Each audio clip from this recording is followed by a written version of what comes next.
Welcome to the Market.Sell.Win podcast.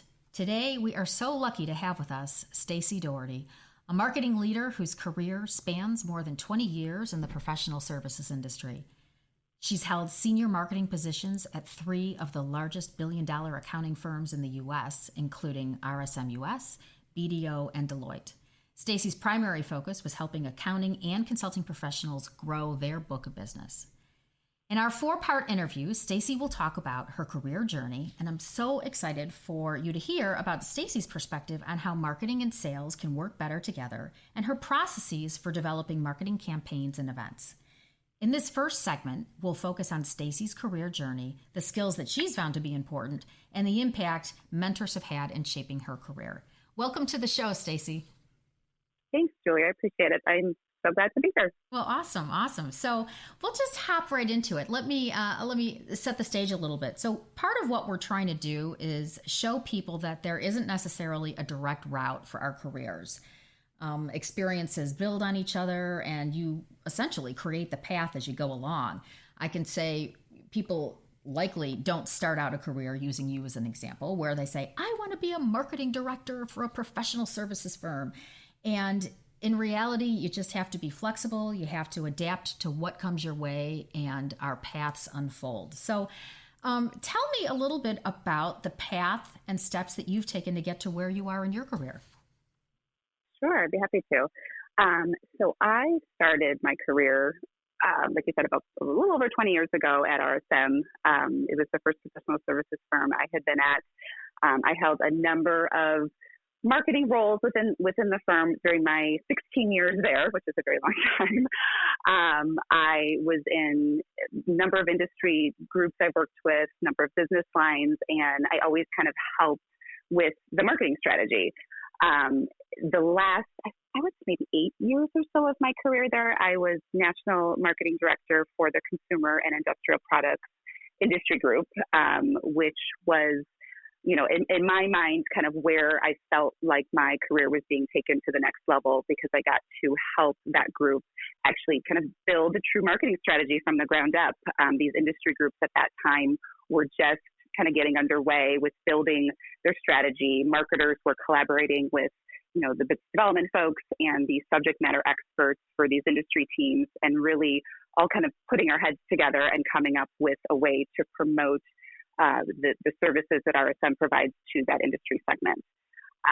So I kind of, worked in that group for, like I said, about 8 years. And then I felt like, I had been with RSM for so long that I was ready to kind of take on my next challenge. And I became head of marketing for Strategist, which is a smaller regional firm in the Chicago area. Much smaller than RSM, about 85 partners, 13 offices. I had a team of 15 marketers working under me, and it was a much larger undertaking than I had experienced at RSM. So to your point, Julie, you kind of don't really know where your career is going to kind of lead you. And that to me was the next logical step in my career to kind of help take things to the next level.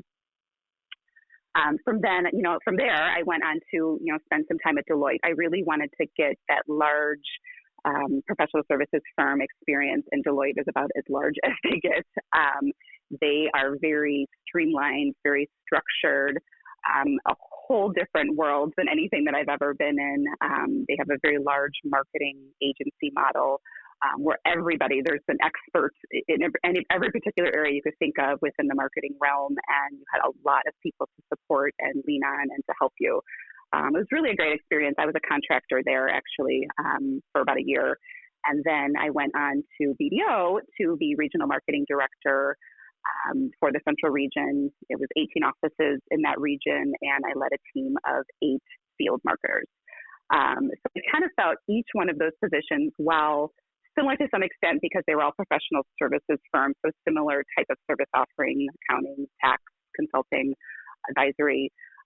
They were all very different because each of the firms kind of have their own culture, their own way of doing things. Each of the teams that I worked with, were very, very different. And I got to take away, with each one of those careers, I got to take away some different things and learned a ton. So yeah, it's been kind of a great experience, and I really like where I've been, and kind of I'm very excited to see where I go next. That's awesome. Thank you. So maybe if you think back to well, any of your roles, but to give some of our listeners an idea of what does a day in the life look like for maybe a regional marketing director. Sure. Yeah. I mean, most recently, I was at BDO and in that type of role, and really what that role was for me was leading and coaching my team of field marketers and coming up with a strategy for the region. So they had, the firm has a national marketing function, which, develops a lot of the content and thought leadership, some of the big picture stuff. And then within the regions, we kind of determine, because we, are the experts in knowing our markets and, our audiences and who we're trying to target and how we're trying to promote the business in those particular, key areas. We kind of then decide how we want to use the information that, is being produced and how best to get it out and to promote it. So, me and my team ran the whole gamut of marketing. We did, PR in each one of the local markets, trying to, get out to the local media. We did, digital campaigns and local events and webcasts and email campaigns. So it's kind of, fully integrated marketing program using a lot of the content that was generated for us at the national level. So a lot of it was really working with the local office leaders and the service lines that were of particular focus in those particular markets.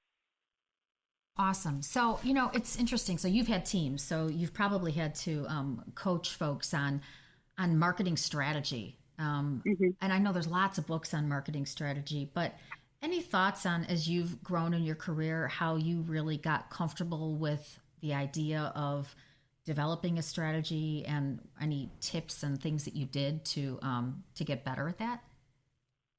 Yeah, of course. And the coaching part of it, which was a big part of my regional strategy, cause there was a lot of junior members on my team. There was a couple managers, one senior manager, but everyone else was pretty much, senior associate, more junior people that needed to learn how to create a strategy and how to react to adversity and challenges, and how to, talk to partners within the firm and really kind of make sure that they are able to keep their marketing plan moving and get the things done that they need to do.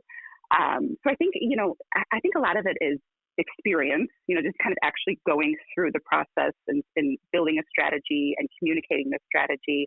And confidence. And I feel like, as you go through it, a number of times, it builds up your confidence some more. And,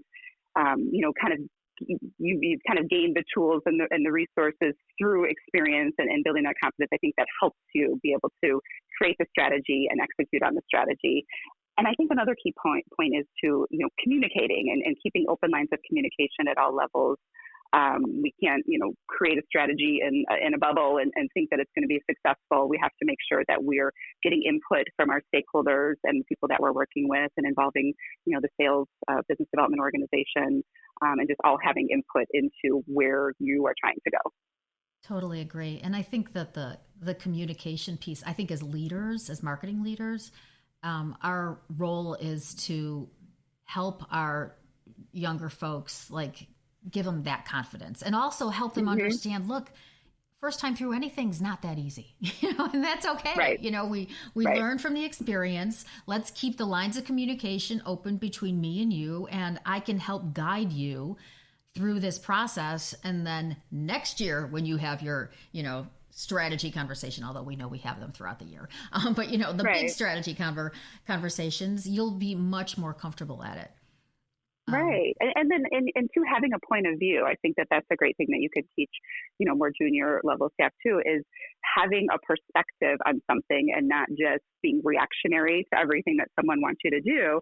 Is challenging a little bit, and having a point of view and maybe suggesting alternate ways to do something. I think that helps build your own credibility and, earns you some respect, and that all helps build up your confidence. Yeah, that's a good point. And I think I've always found that having a point of view, I was able to have a stronger, more informed point of view if I asked more questions. So, when I'm meeting with stakeholders, I think we're not in the business. I'm not delivering, let's say, accounting services every day. So I have to ask questions in order to understand, well, why would people need this service, or what's happening in their business that would drive a need for this? But the more questions you ask, the better informed you are, and you can tie it back to a marketing strategy. So I guess being curious is advice that I've always found to be useful.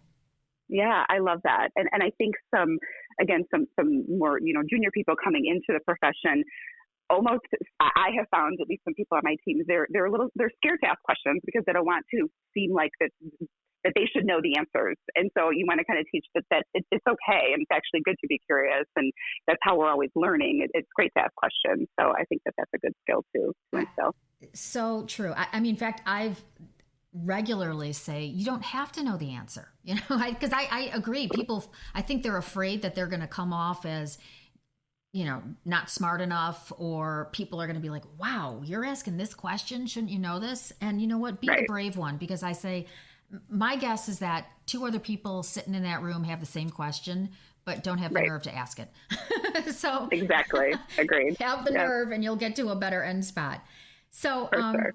Let me ask you, I guess, I've got a whole bunch of questions for you, but in your career, has there ever been a point where you felt like out of your comfort zone, and how did you get past that? Yes. I think we all have, but I can think of very specifically.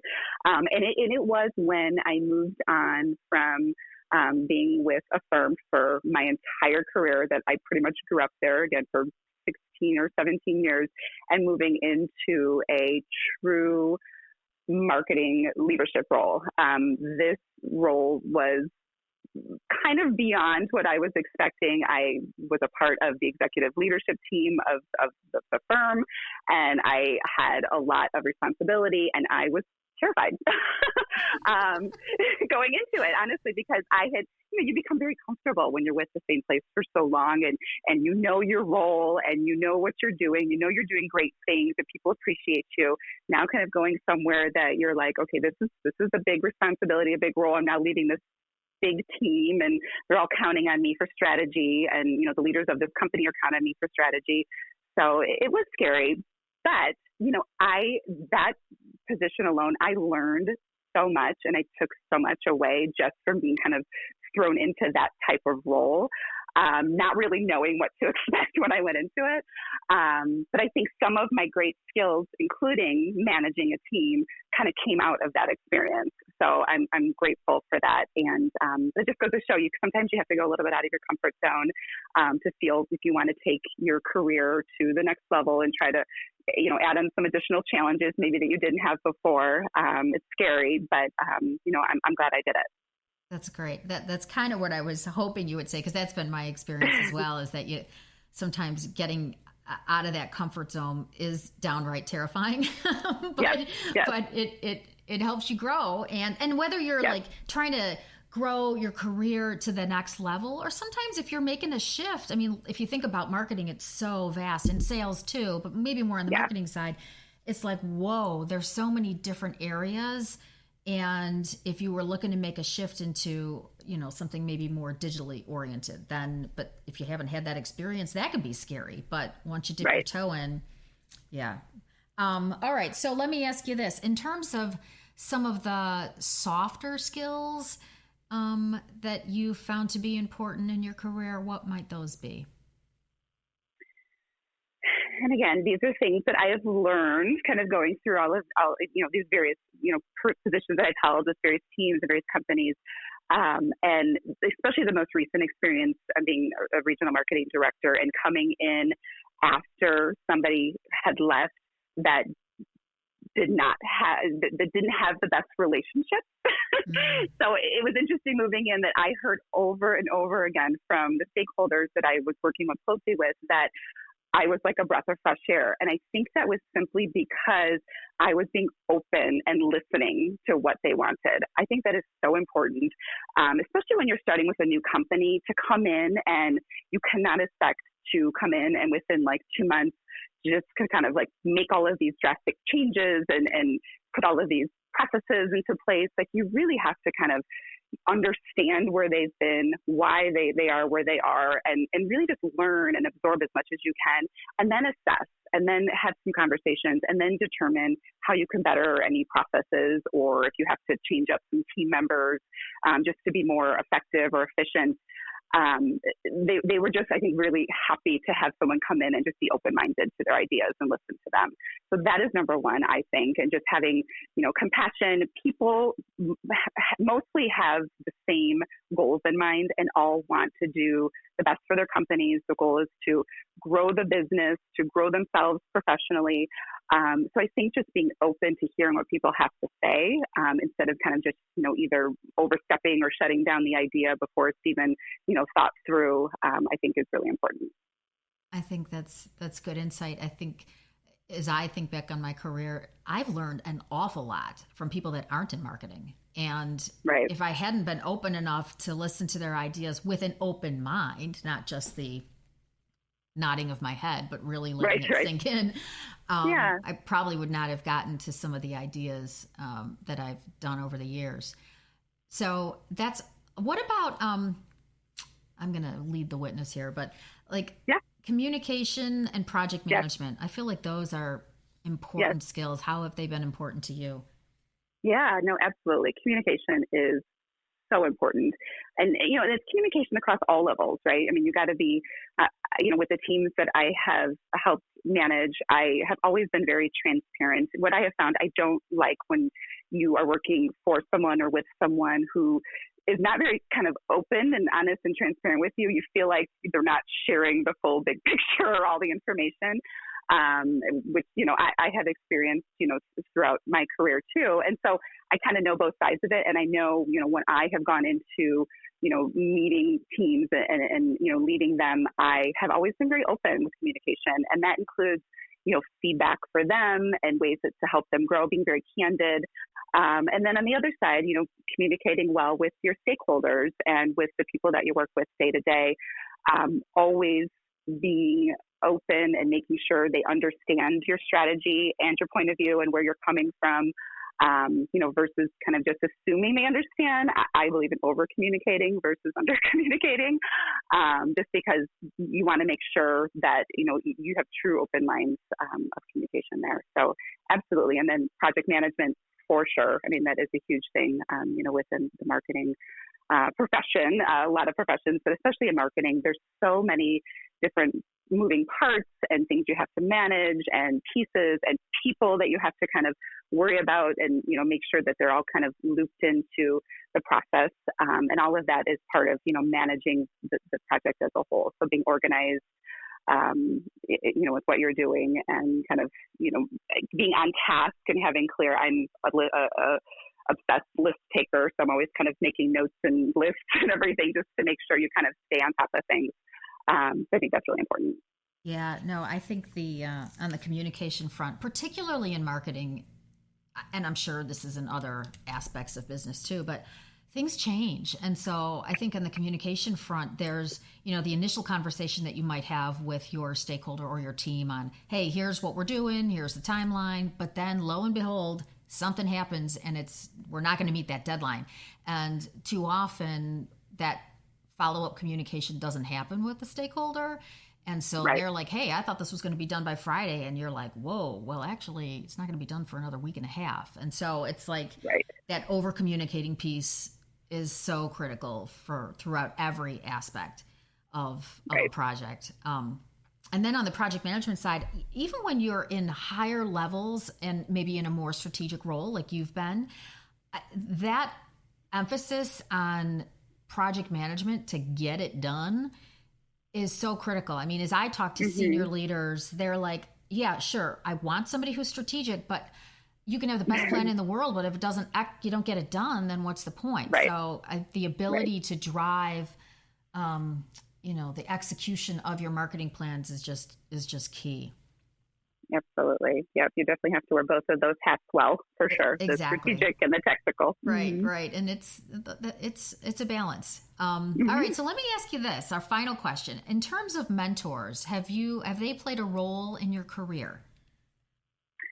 Yes, they have. I have a few mentors that I very regularly reach out to either for just advice, high level career business advice. And then I have, very specific, marketing mentors that, have been in the profession much longer than I have, been in different roles than I have, who just have a different breadth of experience and can offer some really great advice. And so when I've come up against, challenges, I have reached out to them and just say, how would you handle this? Or how have you handled this? And they've been great. So I highly recommend, anyone, if you don't have a couple mentors, that you are comfortable, sending an email, picking up the phone, just to kind of connect with. I think that's really important to find that person.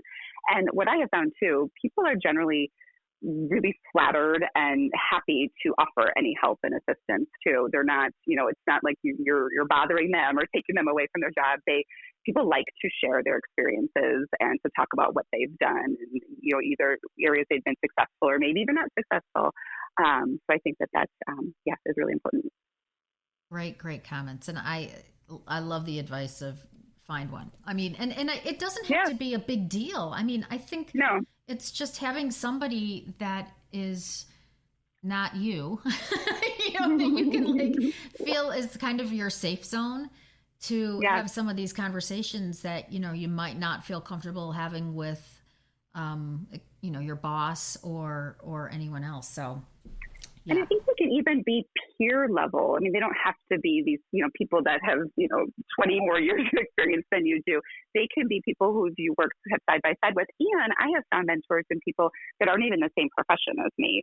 I have some, sales or other similar type roles, but they're just very business savvy and business minded and just have really great thoughts and great advice. So I've bounced things off of, those individuals as well. That's awesome. And I think your comments on the business savvy piece are spot on, because I think there's a lot of folks, I'll say marketing, maybe not as much sales, but that could be more business savvy. And I think the more you can understand the business, not the all total ins and outs, but businesses are here. They have a specific purpose, and marketing plays a huge role in helping drive the growth of an organization. And so having some knowledge and understanding of the business goes a long way in helping you be more effective. And I think goes a long way in helping build credibility for you with your stakeholders, because they're like, oh, wow, she does understand our business. Exactly. Yep. Agreed. So, wow. Well, what a great story. I love your career path and all of your insights. Thank you so much for sharing it with us. I am certain that our listeners are going to get value out of it, because it's just, we just want real people talking about real life stories. So thank you so much for sharing that with us. Absolutely. Thank you for having me, Julie. I appreciate it. Yeah, my pleasure.